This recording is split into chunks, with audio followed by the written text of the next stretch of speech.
Muy buenas tardes para todos. Bienvenidos a esta edición de Inteligencia Artificial de Colombia 4.0. Agradecemos la asistencia de todos los que nos acompañan aquí en Corferias y de los que nos sintonizan vía streaming a través de nuestra página www.col40.co. Los mejores speakers TIC y de la industria digital en un solo lugar de manera gratuita. Este evento, organizado por el Ministerio de las Tecnologías de la Información y las Comunicaciones, reúne las experiencias de personas que lograron convertir sus ideas sobre un mundo digital en una realidad, transformando su vida y su entorno. Bienvenidos a la era de la inteligencia artificial. En esta sesión tenemos el panel Comercio Electrónico aquí y ahora, contribución al desarrollo del país, organizado por Colombia 4.0. Recibimos, por favor, con un fuerte aplauso a nuestro moderador, Arnulfo Morales, subdirector para la transformación sectorial.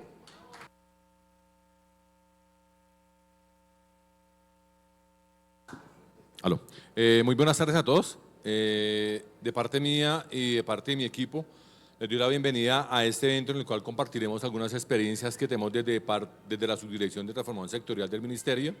Queremos compartir algunas investigaciones, algunas cosas, algunos proyectos que hemos desarrollado en ese contorno. La idea es que compartamos y enriquezcamos un poco más el conocimiento sobre comercio electrónico directamente orientado a la economía popular. Hoy nos van a acompañar del Centro Nacional de Consultoría, Pablo Lemoa, y el doctor Carlos Estiven. Estamos esperando un momento a la doctora María Fernanda Quiñones de la Cámara de Comercio Electrónico. Tenemos acá un pequeño percance, pero ya vamos a arrancar.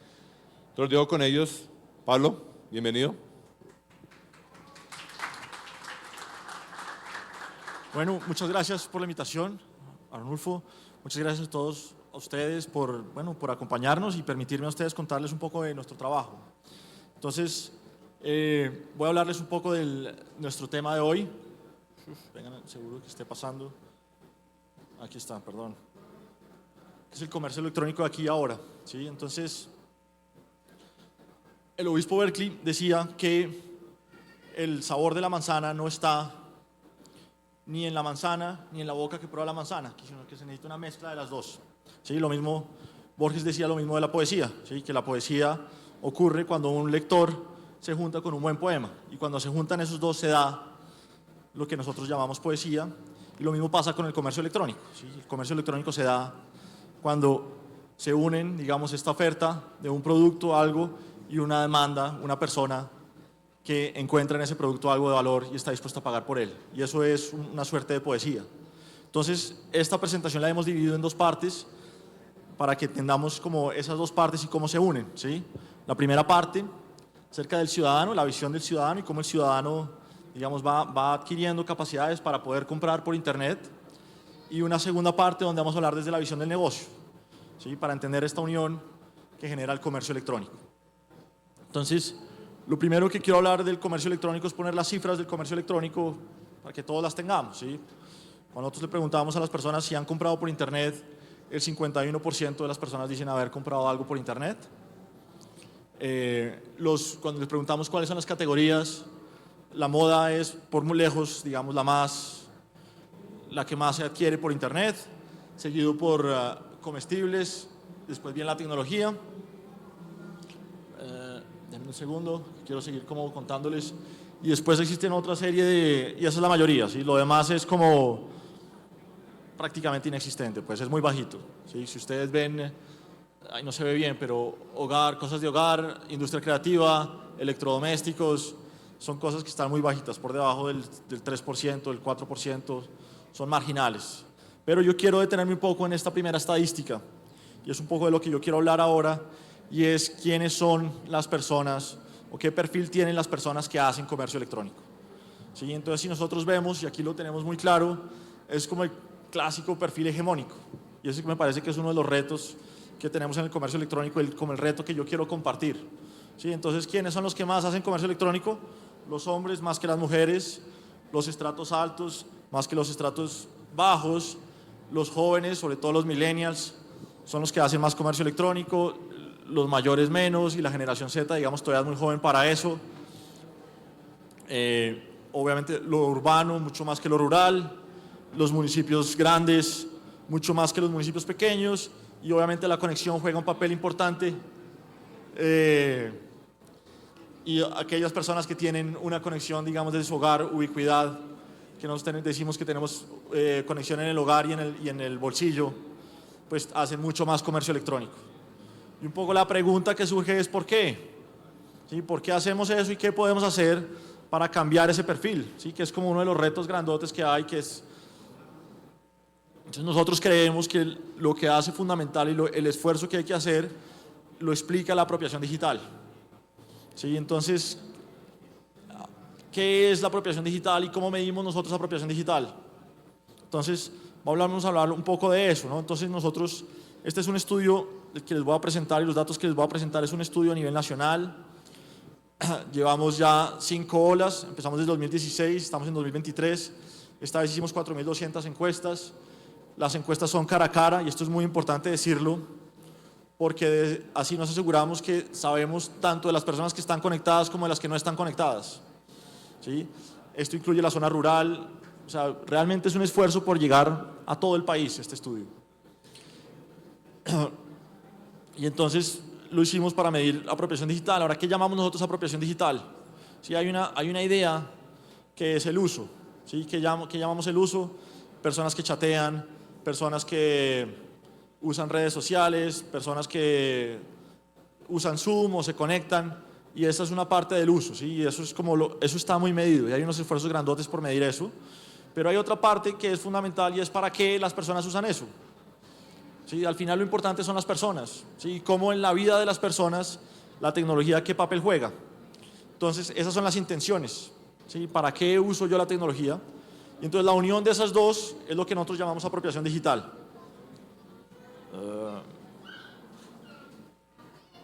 Aquí está, eso es lo que llamamos apropiación digital, y cuando uno, digamos, nuestro oficio un poco tenemos el reto de medir la apropiación digital. Entonces, ¿cómo las medimos? Este es un ejemplo importante de lo que yo les decía, el ejemplo de YouTube. Una pregunta es, ¿quiénes usan YouTube?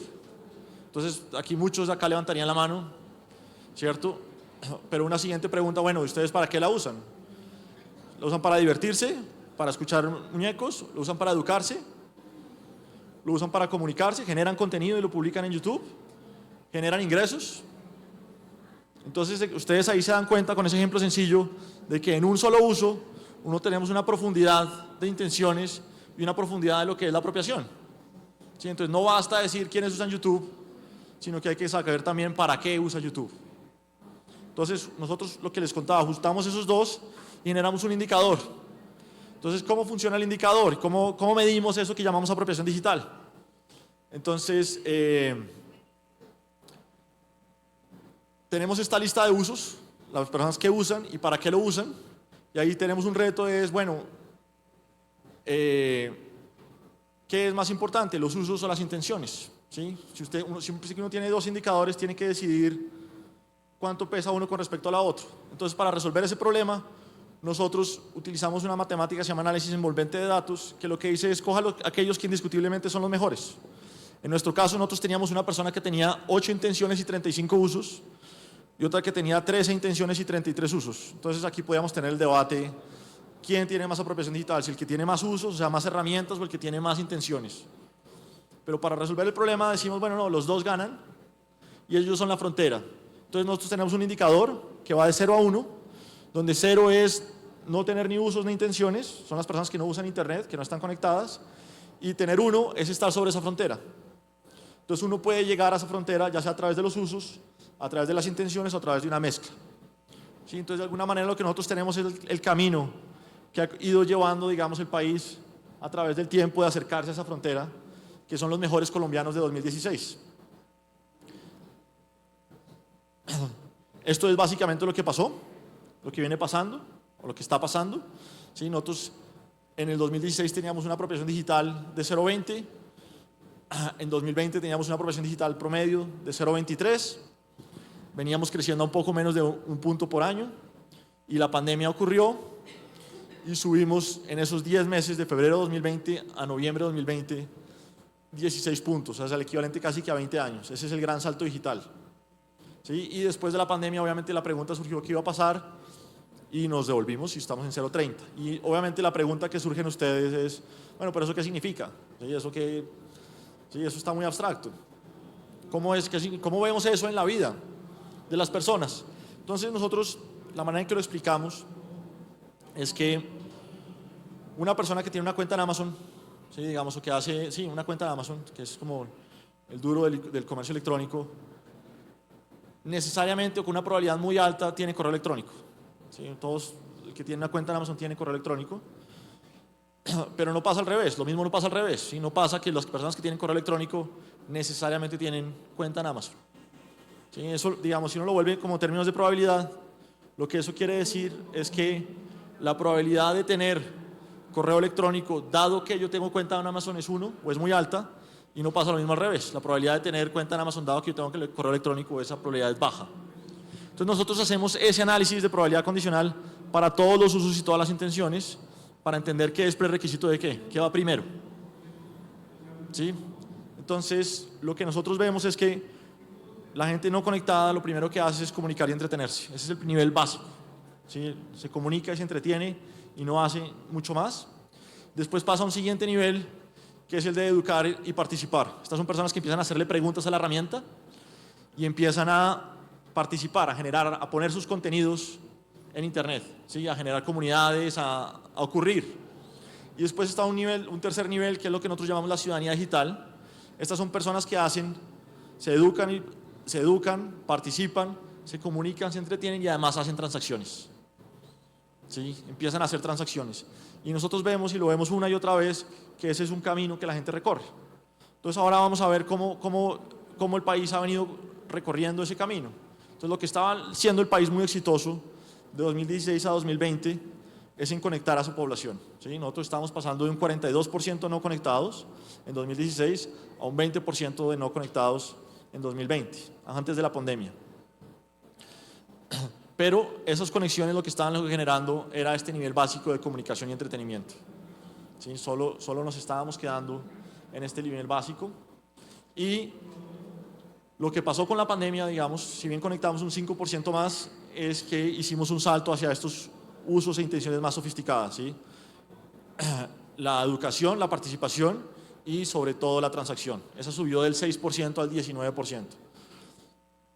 Aquí es importante decir que la transacción ahí es personas que se sienten cómodas haciendo transacciones y nosotros llamamos comodidad que hacen transacciones con una frecuencia semanal. Entonces pasamos al 19% de esta ciudadanía digital y al regreso lo que nosotros vemos es que la caída es especialmente en este nivel de educación y participación.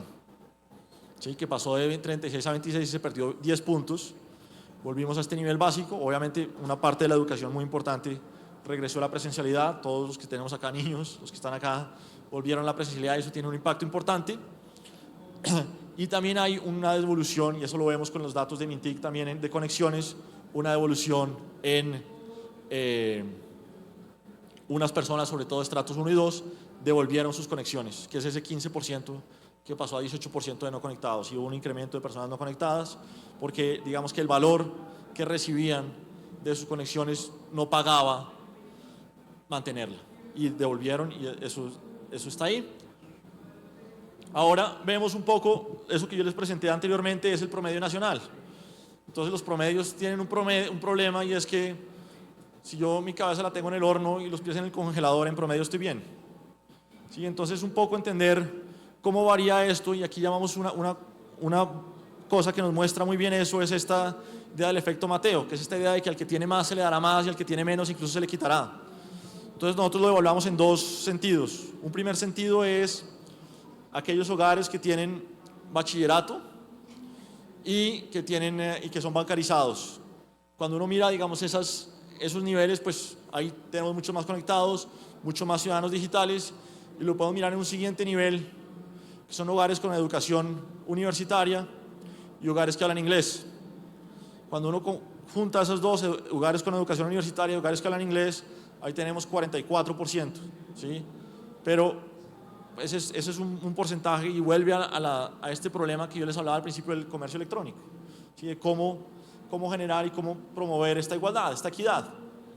Aquí lo vemos un poco entre hombre y mujer, cómo se ven estos porcentajes entre hombre y mujer, por edad, obviamente a medida que los mayores les cuesta más trabajo, son menos apropiados y por estratos socioeconómicos, ¿sí? Entonces, ustedes ven que es el mismo patrón que yo les mostré del comercio electrónico, vuelve y ocurre aquí con la apropiación digital.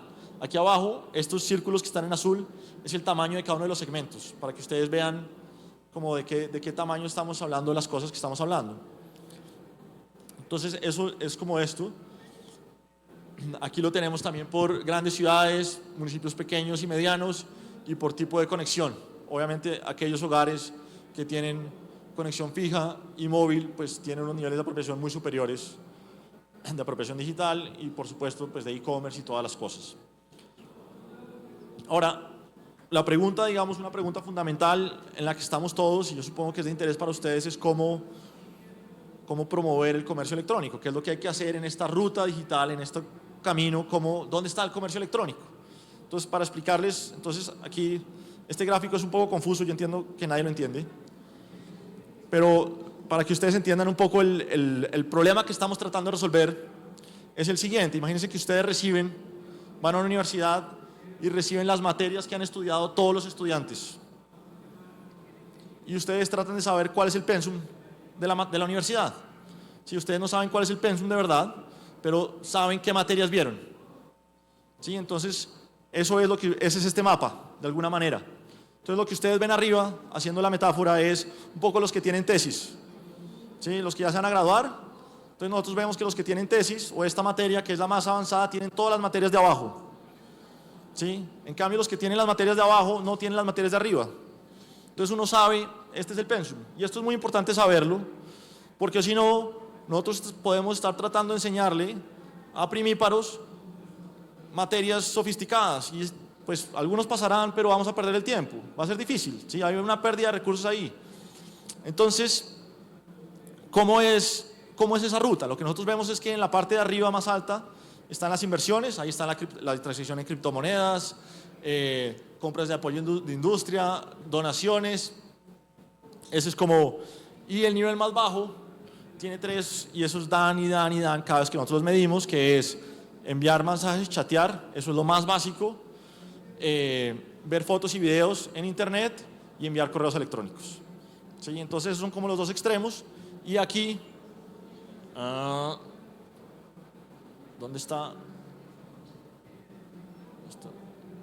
Ahí, ese cuadrito verde que ustedes ven ahí, ese es las compras en línea, que es el comercio electrónico, ¿sí? Es un uso de tercer nivel,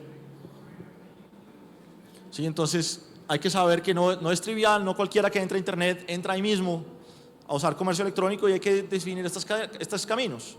Entonces, nosotros, digamos, si uno puede buscar cuál es el camino como más rápido, ¿sí? Si uno dice, mire, o el que más, no el más rápido, sino el que más personas han seguido, ¿sí? Entonces, es este camino, ¿sí? El camino es, la gente empieza chateando, después pasa a un siguiente nivel, a este segundo piso, que es buscar información. Nosotros vemos que buscar información es fundamental, y eso ocurre y lo vemos ocurrir y ocurrir y ocurrir, y es un salto fundamental como en cosas más sofisticadas, cuando la persona empieza a hacerle preguntas a la herramienta.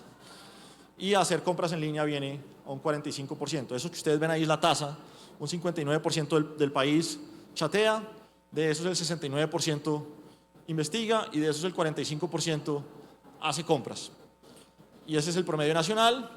Pero si uno quiere promover, los hombres y las mujeres tienen que saber dónde está. Entonces, las mujeres chatean igual que los hombres, o practican un poquitico más, buscan información igual que los hombres, pero es en la transacción, es llegando a este e-commerce donde los hombres llevan un poco de ventaja. Y eso es importante saberlo, porque no es conectando más que vamos a llegar a las mujeres. Si hay algo que está pasando más arriba, porque ya las mujeres están iguales a nosotros, a los hombres, en ese primer nivel. Lo mismo pasa, digamos, cuando uno compara a Bogotá con el resto del país. Digamos, siendo el esfuerzo del resto del país, Bogotá le gana en todas las tasas, ¿sí? O sea, Bogotá está más avanzado, mientras 59% chatea, 66% lo hace en Bogotá, de esos 78% investiga, y de esos 52%. Y eso genera una diferencia, y no sorprende que seguro, si ustedes las personas que venden por internet, seguro las ventas de internet en Bogotá son gigantescas, porque todas las cosas dan mucho más, ¿sí? Han logrado una ciudad con más apropiación. Y entonces es un poco el reto para el país. Entonces, eso quiero decirlo y esto es muy importante tenerlo en cuenta, nos parece claro a nosotros porque este es un país desigual. Este es el Gini de ingresos comparado con el Gini digital, la desigualdad de nuestras capacidades digitales. Nosotros venimos mejorando, pero después de la pandemia se volvió a subir. Nosotros creemos, digamos, que estos dos Ginis cada vez van a ser más parecidos, o sea, más correlacionados. Entre más desigualdad tengamos digitalmente, más desigualdad vamos a tener ingresos. Nosotros como fielmente creemos eso, entonces creemos que es muy importante promover esto. Y eso, por supuesto, lleva a una segunda parte que es la visión del negocio. ¿Sí? Yo les hablé un poco del Ciudadanos y ahora le voy a dar las palabras a María Fernanda que... Muy bien, muy buenas tardes. Le damos la bienvenida a la doctora María Fernanda Quiñones de la Cámara de Comercio Electrónica. María Fernanda, bienvenida. Gracias, Arnulfo. Gracias al Pablo, muchas gracias. Gusto, Pablo, en verte.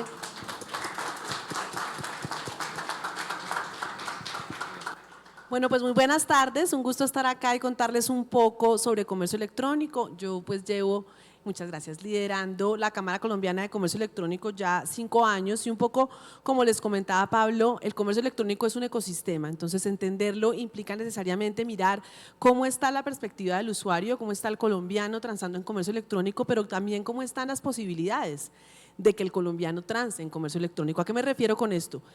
Es necesario poder tener habilitadores para que realmente las posibilidades de transar, de hacer pagos digitales, de empezar a tener cotidianidades de consumo en lo digital pues sean posibles, y para eso tenemos que mirar también cómo está la digitalización de las empresas que venden bienes y servicios que podrían ser pagados de forma digital. Es indispensable poder mirarlo así. La perspectiva ecosistémica del comercio electrónico es algo que es, digamos, ineludible, no puede mirarse fraccionadamente porque de nada nos va a servir tener una población colombiana que no tiene estas habilidades digitales apropiadas, pero que tampoco tiene los habilitadores para que pueda utilizar esas digamos, habilidades que apropian. No tiene pagos digitales o no tiene un sistema logístico maduro o no tiene una empresa que realmente estructure la venta de sus bienes y servicios a partir de una transformación digital. Un poco en línea con lo que está comentando Pablo, que realmente es plenamente coherente con lo que vemos en el comportamiento del comercio electrónico, y un poco lo que les vamos a mostrar aquí es cuál es esa contribución que realmente se está dando desde el comercio electrónico a la economía, que es lo que al final nos dice cuáles son las posibilidades reales de incorporar las actividades de consumo digitales en la cotidianidad de Colombia. Entonces, evidentemente la pandemia del COVID-19 acelera el proceso de transformación digital. Para muchas empresas este proceso de transformación digital era algo que podía venir después, era algo que era postergable, después de que me vaya bien, después de que tenga establecido el negocio, después de eso me encargo de lo digital. El tema de la pandemia pone eso en las premisas, digamos, de la creación de una empresa y en las prioridades de inversión de las compañías, porque necesariamente tienen que digitalizarse para poder mantener sus flujos económicos vigentes. Pero la situación es que, y el temor un poco que teníamos en relación con esto, es que la adopción del e-commerce no se diera de manera sostenible, que se diera como efectivamente se dio, de forma reactiva, porque se dio de manera reactiva tanto en los consumidores como en las empresas. Eso implicó para muchas empresas hacer una serie de inversiones en temas de canales digitales, sin entender que las inversiones en canales digitales necesariamente deben corresponder a inversiones en todos los procesos de la organización. No es suficiente para estar digitalizado tener una venta online, una solución de venta online, o incluirse en un marketplace, o hacer, digamos, ese tipo de inversiones sujetas a poner a disposición del público un canal web.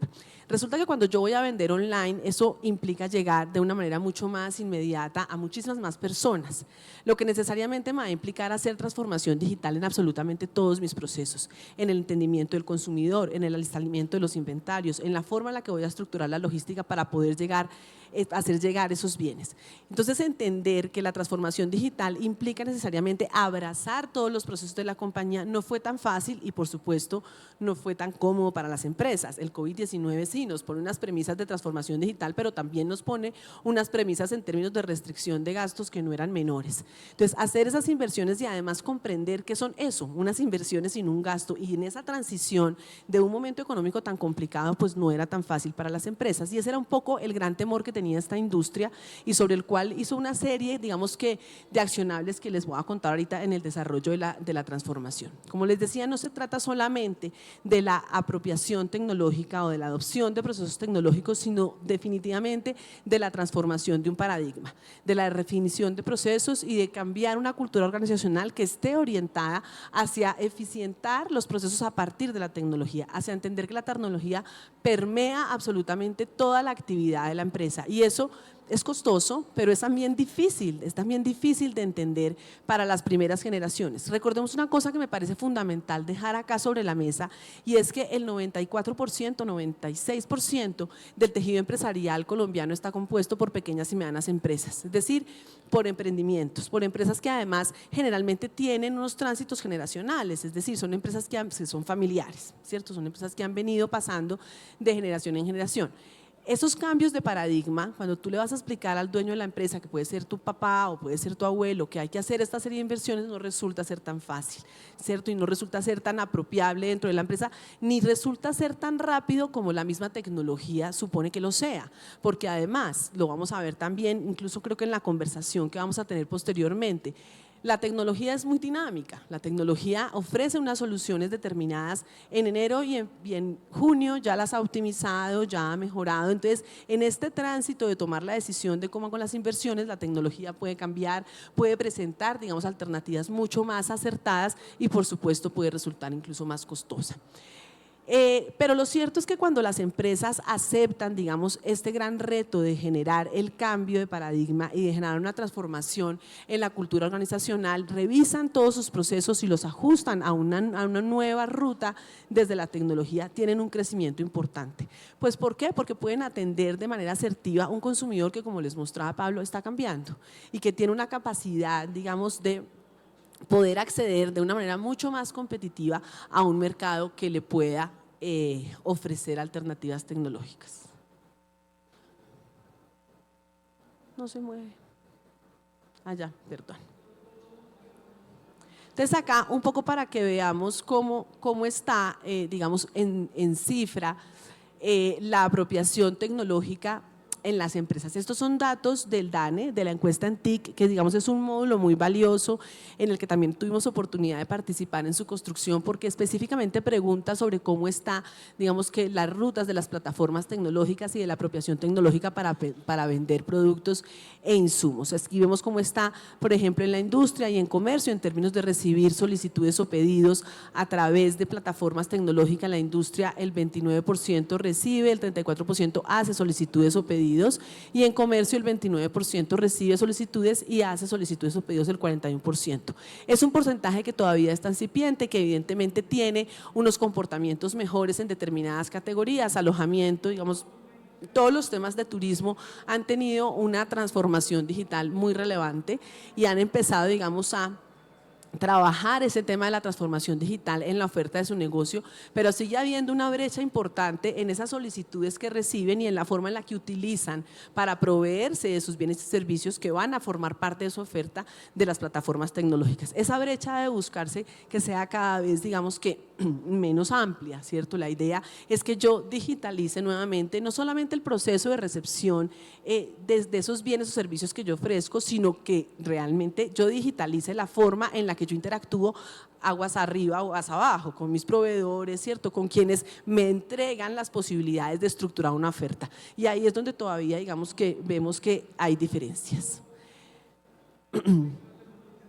Aquí un poco cómo está la apropiación de las ventas realizadas, del porcentaje de las ventas realizadas en diferentes categorías, entendiendo, digamos, este rombito verde como el 2019, pues lo que vemos es que evidentemente ya para el 2020 había algunas industrias en las que se logra tomar ventaja en términos de ventas por comercio electrónico, pero otras que se quedan rezagadas. Y digamos que esa es un poco la complejidad especial que tiene el comercio electrónico en economías en desarrollo como la nuestra, y es la dificultad que tenemos para irrigarlo a todas las actividades económicas, porque eso es lo que realmente fundamenta una transformación digital. Más adelante vamos a ver unos crecimientos de comercio electrónico que de rompe se verían como muy alentadores y efectivamente lo son, o sea, muestran un desarrollo de la industria pues que es positivo, pero la situación, y un poco en línea con lo que comentaba Pablo ahora, es que no se han penetrado todas las categorías de intercambio económico de los colombianos. Siguen siendo las categorías, digamos, tradicionales de comercio electrónico, aquellas que crecen y aquellas que le dan el impulso al comercio electrónico en su crecimiento. Es decir, se ha agrandado la torta, pero para las que siempre han transado digitalmente, que son categorías esencialmente asociadas a bienes suntuarios, categorías como el turismo, categorías como la tecnología o electro, categorías como la moda. Antes del 2019, esas eran las categorías que transaban en comercio electrónico, transaban menos, hoy transan mucho más, pero son categorías que ya tenían una ruta de apropiación tecnológica. El desafío real es poder colar en esas categorías temas cotidianos que realmente muestren que hay una transformación digital hacia el comercio digital. Y aquí me voy a detener en algo que me parece importante, porque más allá de mostrarles cómo está el comportamiento de una industria, lo fundamental es poder entregar la información sobre el significado que tiene el comportamiento de esa industria en el comportamiento de la economía. ¿Por qué es deseable que crezca el comercio electrónico? Es deseable que el comercio electrónico crezca, no para que tengamos, digamos, obviamente una madurez digital, que es muy bueno que la tengamos, un desarrollo, una ruta, digamos, de estar como a la vanguardia de lo que está ocurriendo en el mundo. Lo que importa acá es lo que contribuye el comercio electrónico al desarrollo de una economía como la nuestra. El comercio electrónico lo que hace es transparentar las transacciones y hacer trazables las transacciones de las personas. Tiene beneficios desde la perspectiva fiscal, tiene beneficios desde la perspectiva de la formalización, tiene beneficios desde la perspectiva del crecimiento de una empresa, de estructurar una ruta de madurez de una empresa. ¿A qué me refiero con esto? Hay muchas economías que no son formales, pero que son fructíferas, no están en la ilegalidad, son actividades evidentemente lícitas, pero que no se encuentran visibles en los flujos económicos que fiscaliza el Estado, por consiguiente no contribuyen al desarrollo del Estado. Hay rutas de formalización que pueden llegar a ser muy abruptas para las personas que están estructurando un emprendimiento, para ese gran porcentaje de la población colombiana que está en las micro, pequeñas y medianas empresas, viendo a ver cómo echa para adelante su iniciativa. En ese momento en el que uno inicia una iniciativa en una microempresa, pues no está pensando si saca o no saca la Cámara de Comercio, si contribuye o no contribuye a la seguridad social, está pensando a ver si la iniciativa le da o no le da. El comercio electrónico lo que hace es trazar una senda de formalización. El comercio electrónico lo que permite es que usted empiece a vender digitalmente, ¿sí? Y si le va bien en redes sociales, escale un marketplace. Y si le va bien en Marketplace, escale a un sitio web propio. Cuando usted ya escala a un sitio web propio, ya tiene una clientela, ya tiene un nicho, ya estructuró el desarrollo de un mercado, ya puede pensar si saca la Cámara de Comercio, si empieza a pagar impuestos, si empieza a pagar seguridad social, pero va de la mano de una ruta económica, de un modelo de negocio que le permite generar esa senda. Entonces esto es mucho más, ¿cierto?, que tener una industria que pues es tendencia en el mundo y que pues vale la pena porque genera el desarrollo en términos de digitalización y educación de las personas. Esto es un tema de contribución y de apropiación de herramientas que nos permiten generar formalización, que sin duda es uno de los, digamos, de los cortapisas en términos de desarrollo económico. Esto un poco también pues refuerza cómo está el tema de la apropiación de los temas digitales en las empresas. Entonces, cuando yo voy a revisar si estoy utilizando herramientas de analítica de datos en las empresas, pues todavía vemos que hay unas complejidades importantes en apropiar esa utilización de la analítica de datos en las diferentes categorías económicas. ¿Y por qué es importante apropiar las herramientas de analítica de datos? Esto es un típico ejemplo de que la transformación digital de una empresa no es tener un canal online, es tener procesos que me permitan hacer eficiente ese canal online. Y sin duda la analítica de datos pues es la premisa para que el canal sea eficiente. La analítica de datos es poder entender qué hago yo para perfilar de una manera mucho más estructurada y mucho más asertiva una oferta de valor. Eso solo lo puedo hacer entendiendo al consumidor que ingresa a mi sitio online. ¿Cómo lo entiendo? Analizando sus datos. Entonces, si no tengo esto implementado en las soluciones que estructuran mi oferta, que están en el back de mi oferta, que forman parte de la estrategia de mi oferta, evidentemente mi canal online pues no va a ser eficiente y va a ser algo simplemente reactivo, simplemente algo que yo puse para poder mantener un flujo económico, pero no para poder transformar realmente la capacidad productiva de mi empresa. Lo propio con las soluciones de inteligencia artificial. Muchas menos empresas, menos del 7% de las empresas utilizan inteligencia artificial. Esto pues obviamente tiene un corte creo que del 20, o sea todavía ahí nos falta bastante analizarlo en estos años, pero por el crecimiento que ha tenido el comercio electrónico no creo que sea mucho más halagüeño que lo que vemos acá. Entonces nuevamente aquí no estamos entendiendo cómo se contribuye desde la inteligencia artificial a generar más eficiencia y a generar digamos mayor productividad, por los temores, por los paradigmas que se tienen, por ejemplo, en relación con que la inteligencia artificial va a quitar puestos de trabajo o va a ser ineficientes esas labores. Cuando lo que vemos realmente en donde se ha implementado este tipo de soluciones es que lo que hacen es mejorar ciertos procesos productivos y realmente estructurar muchas más alternativas y diversificación de oferta que inevitablemente genera desde otras modalidades, desde otros perfiles, como lo mencionaba Pablo en términos de consumidor, unas alternativas de trabajo. ¿Cuáles son entonces esos beneficios de la transformación digital que un poco es lo que les he venido contando? Evidentemente hay expansión de mercados, existen posibilidades a través de la transformación digital de llegar a clientes a los que nunca podría llegar, ¿sí? De llegar a clientes desde los que la concepción digamos de mi empresa no me permitía acceder. Si yo tengo una empresa de artesanías en el Atlántico, ¿cierto?, pues es muy complejo que yo pueda llegar físicamente a otras partes del país. A través de herramientas de transformación digital yo tengo la posibilidad de hacer visibles por redes sociales, por un marketplace, por las iniciativas y modelos de negocio que son un sinnúmero de alternativas de que mi producto se entienda, se le comprenda su valor y sea adquirido. Yo puedo desarrollar mercados de nicho. Lo propio, por ejemplo, ocurre en los mercados transfronterizos que se pueden desarrollar de una manera mucho más asequible a través de herramientas de comercio electrónico. Hoy exportar para un microempresario es casi que una ciencia oculta, es una cosa muy compleja, pero cuando yo introduzco esas rutas de trabajo en comercio electrónico, lo que hago es abrir posibilidades de llevar mi producto sin el desarrollo de una capacidad instalada, que por supuesto es lo que hace que se vuelva una ciencia oculta porque aumenta los costos de una manera exorbitante. Entonces, entender esas oportunidades de desarrollo que me entrega el comercio electrónico es fundamental. Eficiencia operativa es un poco lo que les he comentado. Entender que la automatización de procesos me hace mucho más eficiente mi capacidad productiva, me permite concentrarme en la estrategia de la oferta, me permite estructurar una ruta de llegada al consumidor mucho más enfocada en su conocimiento, en comprender cuáles son sus reales necesidades y cómo la puedo satisfacer a través justamente de eficientar temas operativos. Mejora la toma de decisiones. ¿Por qué? Porque articula los deseos del consumidor. Les mostraba, por ejemplo, Pablo, las diferencias que hay en una categoría que es como una ruta de entrada al comercio electrónico, que es el ropo, ¿cierto?, que es siempre investigar online para poder ir a comprar a la tienda. Esa actividad y tener esa posibilidad hacia el consumidor hace que el consumidor compre y compre mejor y compre más. ¿Sí? Es un poco lo que hemos visto en la Cámara Colombiana de Comercio Electrónico.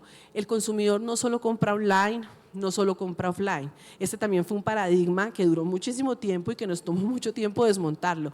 El consumidor de hoy se nutre de ambos canales para tomar una decisión de consumo y la toma de una manera mucho más concienzuda, la toma de una manera que lo deja mucho más satisfecho porque le permite mirar las cosas en cualquier momento con más calma y si quiere ir a mirarlas ya físicamente, pues tiene ya ese background que le sirve para tomar una correcta decisión. Innovación y competitividad. Sin duda, a partir de un entendimiento mucho más asertivo del consumidor, ¿cierto?, logro estructurar una oferta que se vuelve mucho más competitiva en un mercado. Con solo un canal offline, digamos, funcionando, yo no tengo la capacidad de tener la visual 360 del consumidor. Solo a partir de tener habilitadas las rutas digitales es que puedo nutrirme yo también, a partir de los datos, de ese entendimiento del consumidor que necesito para estructurar una oferta de valor que realmente satisfaga las necesidades actuales. En términos además de tiempos, estamos no solamente con un consumidor que quiere más información, sino con un consumidor que no quiere que se le demore nada.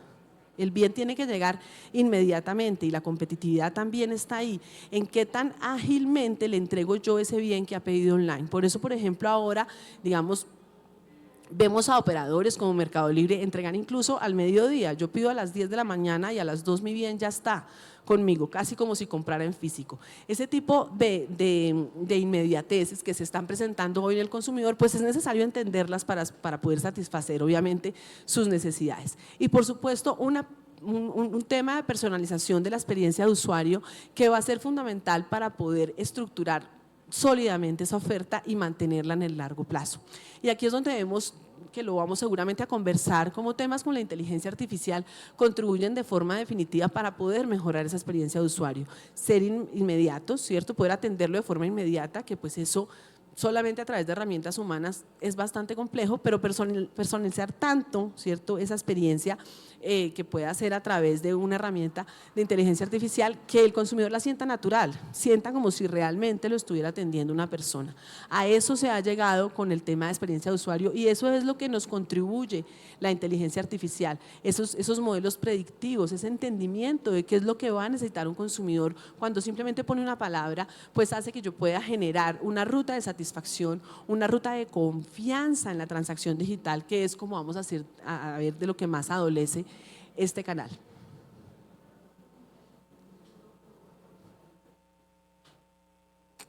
Bueno, ¿cómo está en Colombia? Y es un poco aquí lo que les decía, que son cifras, digamos, que son importantes, ¿cierto? Que son crecimientos muy relevantes. Entonces, en el 2020 tenemos un crecimiento, empieza la pandemia, tenemos un crecimiento del 30% en términos de transacciones respecto del año anterior, 2021 ya tenemos un crecimiento del 40%, 2022 del 38%, entregando 55 billones de pesos a la economía a través de comercio digital. Una cifra que diríamos es relevante. En términos de transacciones, también digamos un aumento muy significativo, un aumento del casi 80% en el año 2020 frente al año anterior, 50% en el año siguiente, 22% en el año que viene. Ya se empieza a devolver, que es un poco lo que les decía Pablo, si ven todo el tiempo como la oferta y la demanda tienen esa correlación que es inescindible.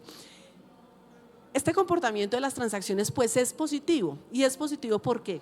Porque nos permite evidenciar que las personas han venido transando de manera más cotidiana, es decir, el ticket promedio ha venido bajando. La correlación que haya entre el aumento de las transacciones y el aumento del volumen nos muestra que las personas están transando más.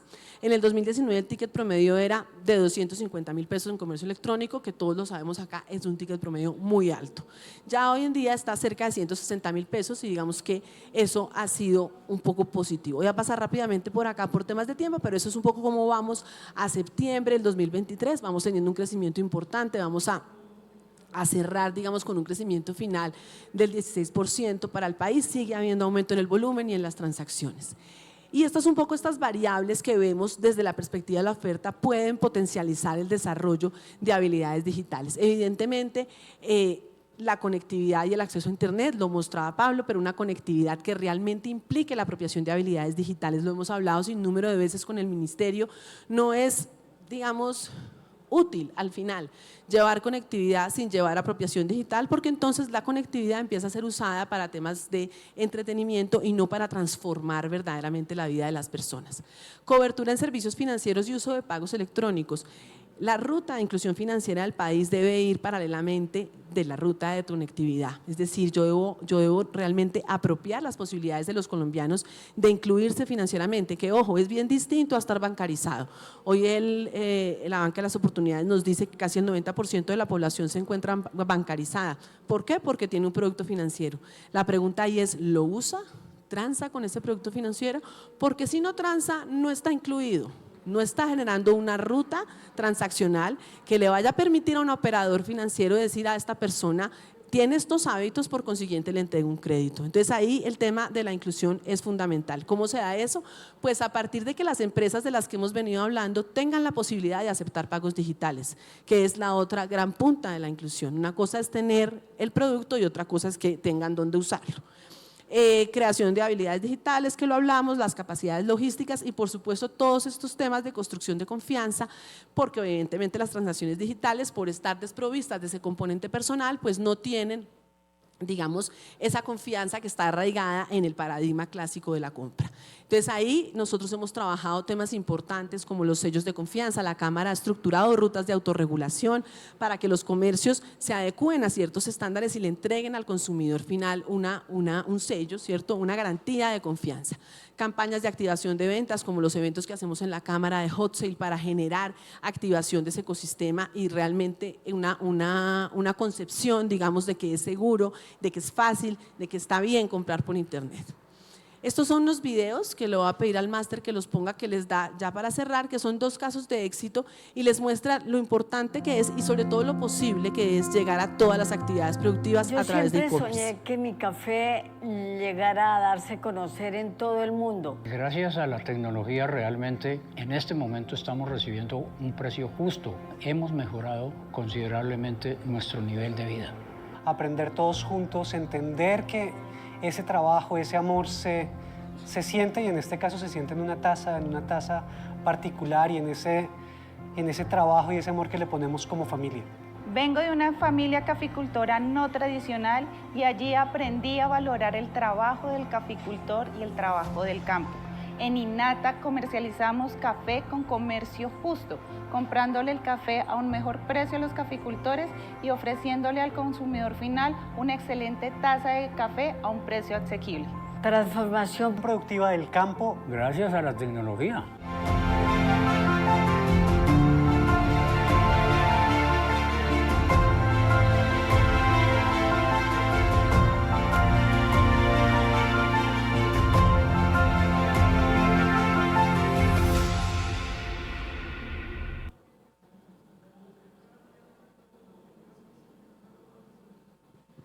Bueno, mientras carga les cuento, estos son iniciativas de la Cámara que de la mano de Google hemos desarrollado para llevar transformación digital a territorio. Hola, soy Valentina Duque, soy médica general.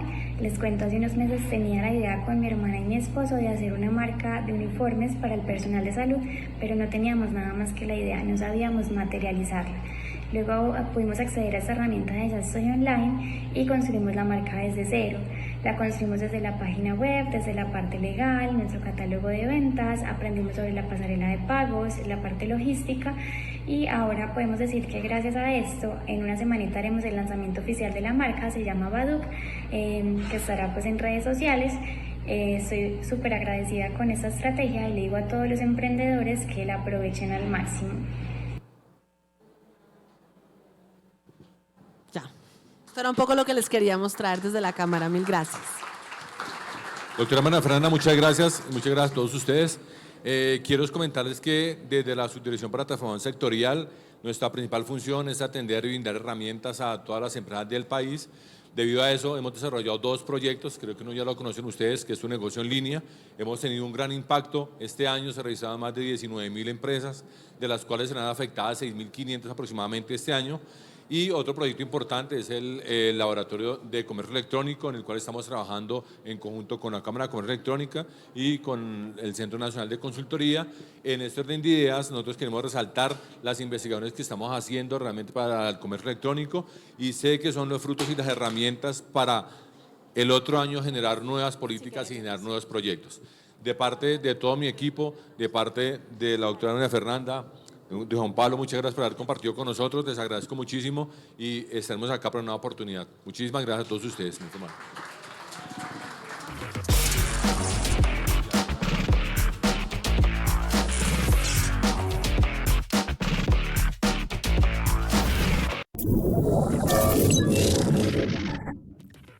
Hemos finalizado nuestro encuentro en este momento. Pero hey, no te quedes con toda la información. Compártela con el mundo en redes sociales utilizando el hashtag Col40. Y recuerda, esto es Colombia 4.0. Ya haces parte de la era de la inteligencia artificial.